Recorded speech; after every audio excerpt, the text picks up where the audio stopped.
Hello students, once again welcome to another question of the day series. और ये question आज का algebra का बहुत ही सुपर इम्पॉर्टेंट क्वेश्चन है। बिकॉज इस तरह के क्वेश्चन जब बच्चे एग्जाम में या मॉक में देखते हैं जहाँ पे इंटीजर पार्ट है, इंटीग्रल पार्ट है, फ्रैक्शन पार्ट है, तो इस तरह के क्वेश्चन जनरली बच्चे कम सॉल्व करते हैं। और जब ये एग्जाम या मॉक में दिखते हैं तो फिर वो शायद से परेशान होते हैं, right. I tell you the basics also and will be solving this question, right. So first of all, let's read the question that x, y, and z are the positive numbers n, where square bracket n denotes the integer part and the curly bracket n denotes the fractional part. If there are three equations given to us, we have to find the value of x plus y plus z, right? So before going for the solution, we'll be going for the concept in detail, right? तो अगर आपके पास कोई भी एक number है, for example 2.3, तो आप इस नंबर को ऐसे लिखोगे 2 + 0.3। आई बिलीव इट इज क्लियर। अगर मेरे पास एक और नंबर है 1.7, तो आई बी राइटिंग 1 + 0.7। तो सिमिलरली अगर आपके पास एक नंबर है x, तो इस नंबर के दो पार्ट होते हैं बेसिकली। ये वाला जो पार्ट है इसको बोलते हैं इंटीजर पार्ट, और ये जो पार्ट है बच्चों इसको हम डेसिमल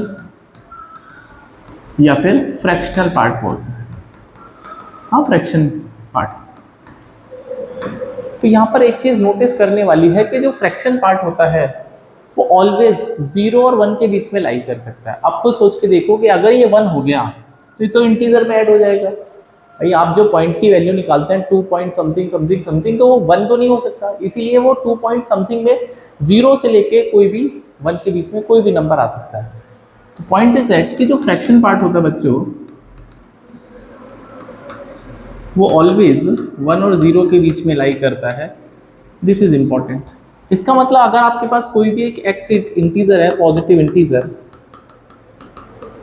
इवन नेगेटिव पे भी काम करता है, बट अभी हम पॉजिटिव की बात करते हैं, तो आप इसको ऐसे लिख सकते हैं, प्लस कर्ली ब्रैकेट लगा सकते हैं। तो ये तो इसका इंटीजर पार्ट है, और ये है बच्चों इसका फ्रैक्शनल पार्ट। फ्रैक्शनल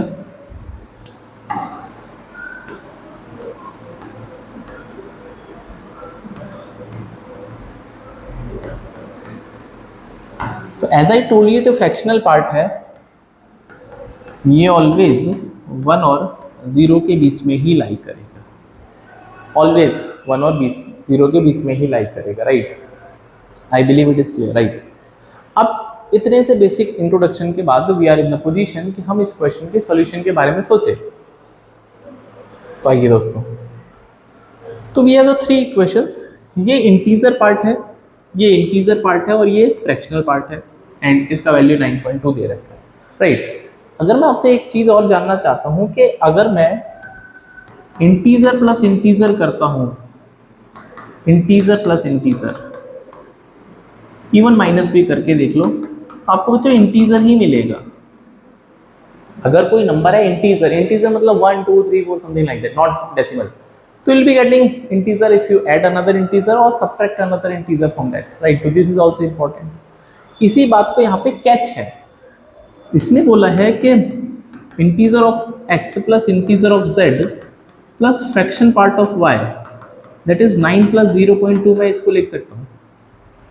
तो आप सोच के देखो कि ये इंटीजर है, ये इंटीजर है, ये फ्रैक्शनल पार्ट है, तो it is the only y जिसका फ्रैक्शनल पार्ट है, बाकी तो इंटीजर है।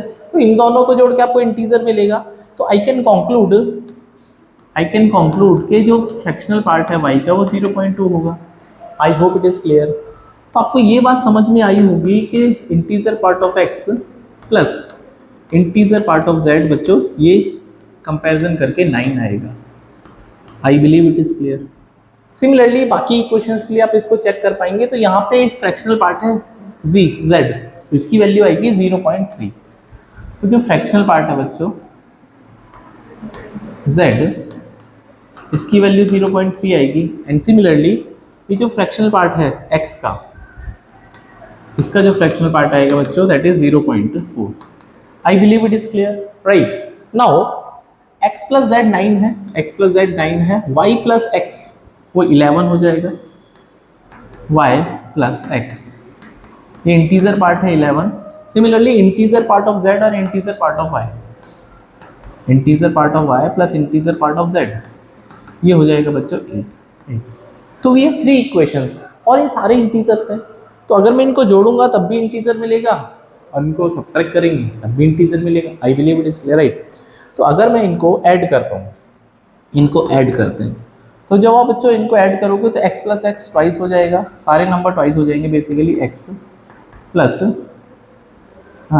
एक काम करते हैं, यहाँ पे हम दूसरा एक ब्रैकेट लगा या ऐसा कर लेते हैं, twice of integer part y plus twice of integer part z, ये हो जाएगा बच्चों दैट इज 20 प्लस 8 28, राइट।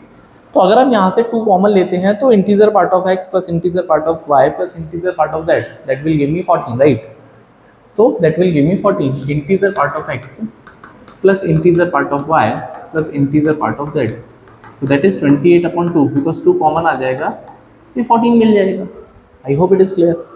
तो अगर मैं फर्स्ट इक्वेशन देखता हूँ, x प्लस जी 9 है, x प्लस जी बच्चों कितना है 9, x प्लस जी का वैल्यू कितना है भाई, यहाँ से देखो ना भाई, अगर x प्लस जी आपके पास 9 है तो क्या यहाँ से आप y नहीं निकाल सकते? Of course I can find. तो यहाँ से बच्चों y जो है वो 5 हो जाएगा।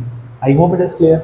सिमिलरली y प्लस एक्स 11 है, तो अगर मैं y प्लस एक्स को 11 रखता हूँ,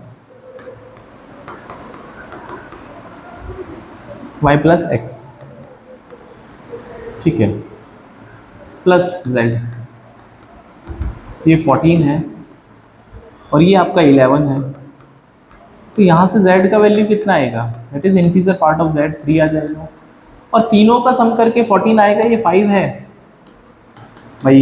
integer part of x, integer part of y और इंटीजर पार्ट ऑफ z, ये समेशन है इनका 14, ये 5 आ गया, this is 3, so I can calculate this one also. So this is 14, so integer part of x is 6. So I hope it is clear. So we have all the integer parts, right? We have all the integer parts. We have all the fraction parts also. This is 6, and fraction part of x was coming out to be 0.4. 0.4. Similarly, integer part of y, that is coming out to be 5. And what was the fractional part of y? That is 0.2. And now integer part of z is coming out to be 3. And what was the fractional part of z? And that is 0.3. So we have all the values. Now I have to just calculate x plus y plus z. And don't be confused. These are not the integer part. This is a complete number. This is a complete number, right? So we have to find the value of x plus y plus z. तो अगर मैं बच्चों x की बात करूंगा, x जो आएगा वो इनके समेशन से आएगा 6 प्लस 0.4, बिकॉज वो तो integer part plus fraction part, that is 6.4, right. तो x का वैल्यू आएगा दैट इज 6.4, y का वैल्यू आएगा कितना 5 plus 0.2, that is 5.2, and z का वैल्यू जो आएगा बच्चों दैट इज 3 प्लस 0.3 3.3। अब इनको ऐड करना है, दैट्स इट। तो 6.4 प्लस 5.2 प्लस 3.3, तो 6 और 5 11 और 3 14 भाई, 6 5 11 3 14 और 4 2 6, तो ये 14.9 इस सवाल का बिल्कुल राइट आंसर है। 14.9 is the correct answer of the question. I believe it is clear, right. तो इस तरह से हम इस तरह के क्वेश्चंस को सॉल्व करते हैं। अगर आपको कोई फीडबैक है, कोई सजेशन है, कोई डाउट है, तो you can leave your comment so that I can go through it, and you can go through the playlist also where I will be updating the questions of the day, so that वो exam point of view से काफ़ी important होते हैं। So see in the next video, till then bye, take care.